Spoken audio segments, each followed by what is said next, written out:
Helen wambaye neza nakoze icyabiteye watsinzwe yari bisaba okay so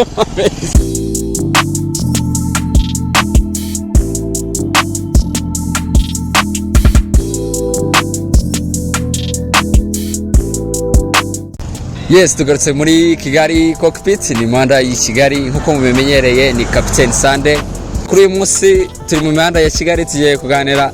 n'umukobwa hano ufunze mu kije nimeze bite se freshman amazina yawe Helen wambaye neza nakoze icyabiteye umeze fresh se is fresh akabazo kanyine muri tayari okay iyo wumvishe ngo